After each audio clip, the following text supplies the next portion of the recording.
It's the perfect time to replace that beast in your basement, your old inefficient boiler, with a highly efficient Peerless boiler. Peerless boilers, they're a perfect match for homes, apartments, commercial buildings, you name it. Get the heat and hot water you need efficiently and save big on your energy bill all year long. Learn more about the entire Peerless Boilers family of products, and to find a local installer near you, visit peerlessboilers.com. And remember, my guy Pete Morgan, Peerless Boilers, the world's best built boilers, peerlessboilers.com.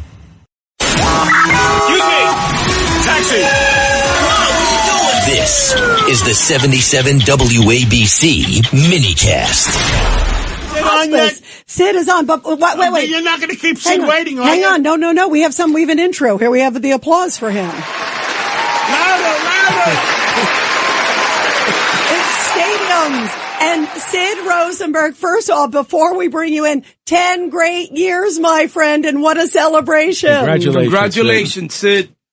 Thank you, guys. It was an amazing celebration, and I can't thank John and Margot enough. The studio, the stage area looked absolutely gorgeous. John was terrific. He was on with me a couple of times this morning. He was great. Margot, too. Chad, too. And, listen, I've been here for 10 years, but only 5 with John. The first 5 with Cumulus. And Rita, you were there with me. We shared an office at Madison Square Garden. Yes, we did. My favorite office mate. Me too. It was a bit of a struggle, to say the least. And we went from 4 radio stations one morning to 1 the next. And we were nervous. We didn't know what the future was going to be. And like I said this morning, you got the driver. In this case, maybe I'm the guy that won the NASCAR series a couple of times. You got the pit boss in Chad Lopez. But without the car, you can't win the race.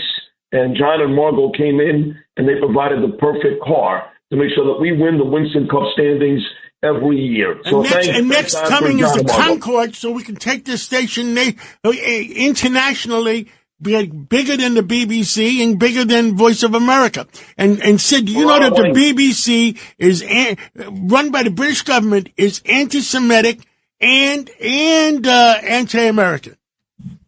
Oh, there's no doubt. And President Trump, of course, is suing them. You know that, John. He's suing the BBC. They are anti-American. They are anti-Semitic. And unfortunately, a lot of Europe watches that stuff. All the times I went to visit my daughter when she was in college in the UK, every hotel I stayed in, when you walk downstairs in the morning, it was the BBC. There was no choice. It wasn't MSNBC or CNN or Fox News or Newsmax. It was one. BBC. News who? I don't know about them. It's BBC 1, BBC 2, BBC 3, BBC 4. See, you have choices. Yeah, you got 4 BBCs. You're right. Good job. You're right. That's your choice, 4 BBCs. But, not only was today a special celebration, but I know you guys were talking about Minnesota. President Trump was on this morning. John, you heard it. He talked specifically about the governor there, Tim Walz. Rita, you just said it. He did send out the olive branch. And then he said something to me that I did not know, that he also spoke to that little rat mayor.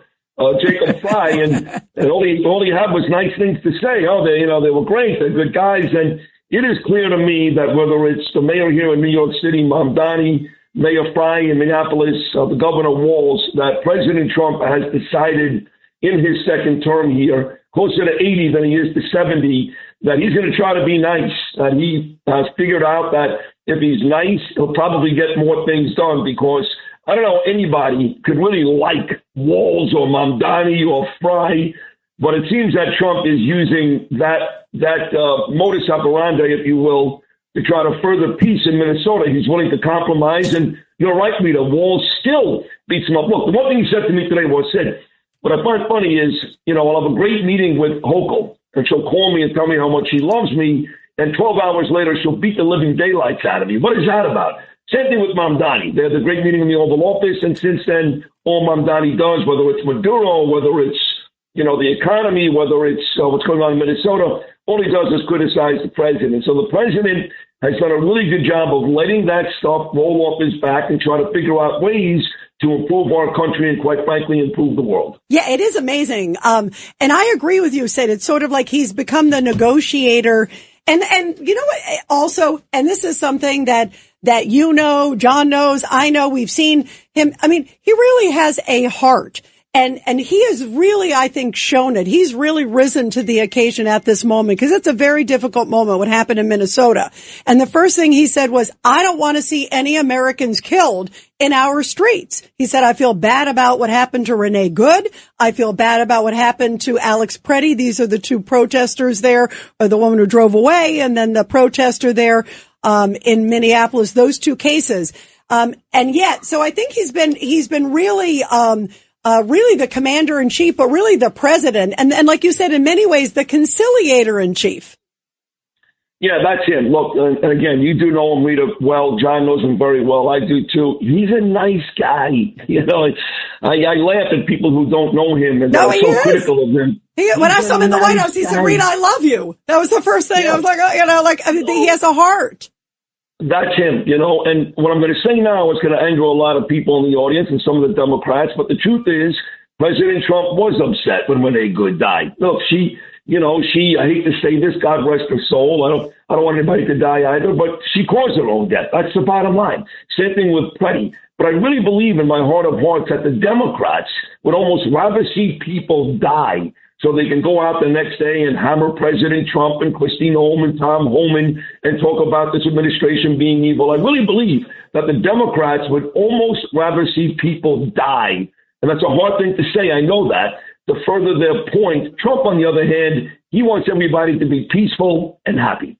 What did he say also? There's some quotes that I'm just reading here because you got a lot of pickup about Mamdani. A line about he has a good personality, but he has some tips. Yeah, listen, I really tried my best today to get the president to turn on the mayor because I can't stand the mayor, and I'm not nearly where the president is.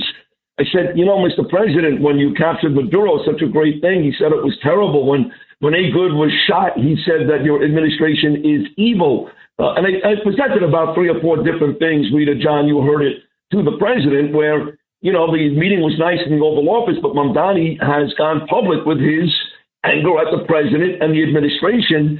And he said, look, that's politics. He said, listen, to be honest, Sid, I do the same thing, right? I say nice things about somebody, but I don't really like him. He goes, look, I think the guy's got a good personality. So that's been kicked up. It's in the New York Post already this afternoon. It's in the New York Daily News this afternoon. Bloomberg had it already tonight that despite Sid Rosenberg's best attempts to get President Trump to talk badly about Mamdani, he wouldn't do it. But he did say that his policies, a very funny line, he goes, his policies haven't worked in 10,000 years. 10,000 years.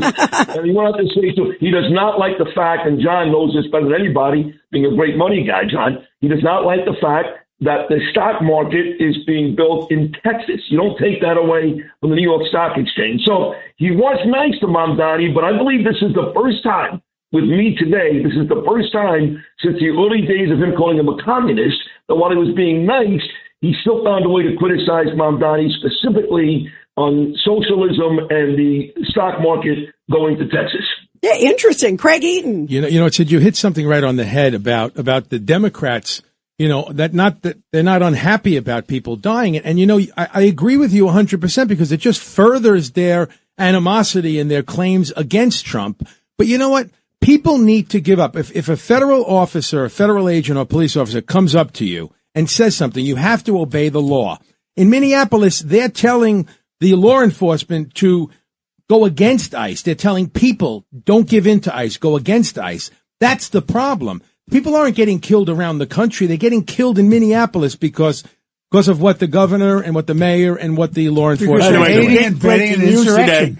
The big breaking news today that we talked about it with Sid and Bill O'Reilly is that the European community, the European Union met with India, and the reason gold is 5,000 and the reason that silver is over 100 is because they're selling bonds to hurt Trump and they're buying gold and silver.